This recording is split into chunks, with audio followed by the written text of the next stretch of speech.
নিশান ওর mobile নিয়ে গেছিল pin খোলানোর জন্য। ওই নয়ন নামের একটা ছেলে, রমজানের ছেলে নয়ন। পরে প্রশাসন ওই পিন আলার দোকানে গেছিল, যে ওই পিন যে দোকানদার ওর কাছে জিজ্ঞাসাবাদ করছে, করলে বলছে যে নয়ন নামে ওই ছেলেটা এসে আমার কাছে করছে। পরে ওরে যে বাড়ির ভিতরে যে জায়গায় মারছে ওই জায়গায় বালিশ এবং ওই মোবাইলটা উদ্ধার করছে প্রশাসন। ডিবি হেফাজতে আছে এখন সে ডিবি হেফাজতে দুইজন ধরা পড়ছে, নয়ন এবং বাদল। এখন আমরা সর্বোচ্চ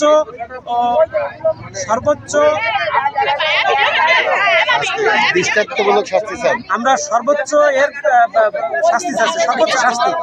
এবং এবং এই জায়গায় কেউ যেন এরকম ভালো লোক যেন না হয়, হয়রানিমূলক কোনো হয়রানি না হয়। আমরা আমাদের দাবি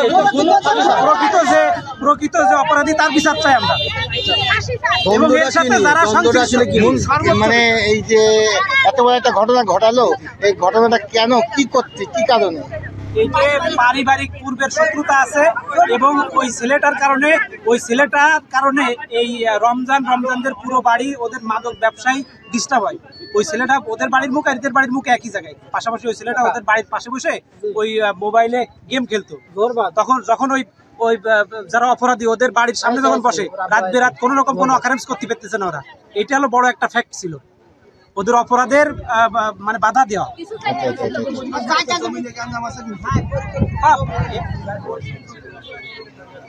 আপনার নাম কি? আমার নাম মোহাম্মদ আশরাফুজ্জামান। আচ্ছা, আমার ভাইপো।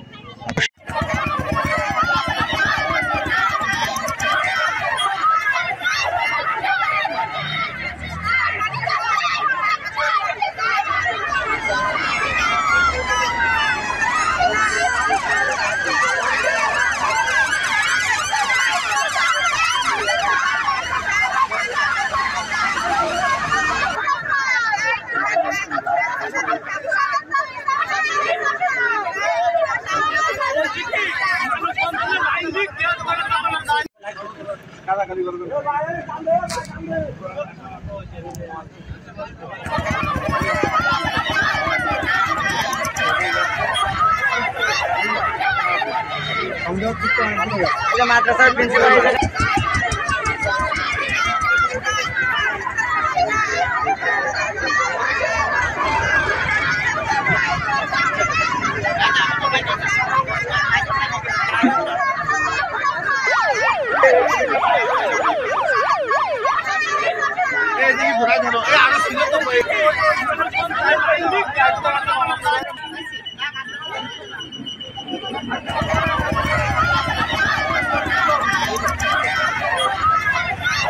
আরো একটা রয়েছে তুই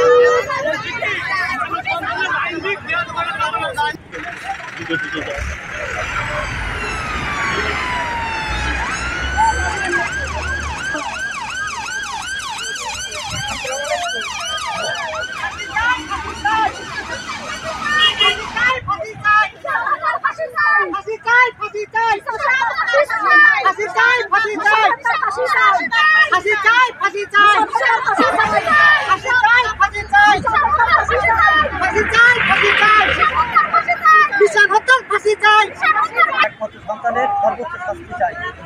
কারণ আমরা প্রবাসে থাকি, আমার ছেলে মেয়ে নিরাপত্তা, একটা ছেলে মেরে ফেলাই, তাহলে এটা আরও যে পরে ওরা ক্ষতি করবে না, এর প্রমাণ কি বা এর গ্যারান্টি কি? আর এর সর্বোচ্চ শাস্তি চাই। আর এগুলো করেছে ধরেন আমাদের পূর্ব শত্রুতা জেরে, যাতে আমাদের পারিবারিক শত্রুতা জেরে যাতে আমাদের ওরা আগেই বলেছে যে ওদের মুখেই বিচার আগে, ওদের কোনো বংশ থাকবে না। তাই আমার পরবর্তী প্রজন্ম, আমার সন্তান যখন মেরে দিল তখন আমার তো বংশ শেষ হয়ে যাবে। আর এদের সর্বোচ্চ শাস্তি চাই। আর এগুলো করার মেন মাস্টার মাইন্ড ইমরান সহ নয়ন, রমজান, আরো যারা আছে তাদের সবারই দৃষ্টান্তমূলক শাস্তির ব্যবস্থা চাই। আমি ওনার আমাদের পূর্ব শত্রুতা জমি জায়গা নিয়ে উনি ওই লোকটা আমার বাইকও উনি অন্যান্য ব্যবসা বাণিজ্য করে মদ গাড়ি হিরোইন এবং চুরি চাম্পারি এর কিছু অংশ আমার ভাইপো দেখছিল, দেখার কারণে ওনাকে মেরে ফেলে দেওয়া হবে। পারিবারিক শত্রুতা জমি জায়গা, সর্বোচ্চ শাস্তি হলো ফাঁসি। ওর সঙ্গে যারা জড়িত আছে আমরা সর্বোচ্চ সবাইকে ফাঁসির আবেদন চাই।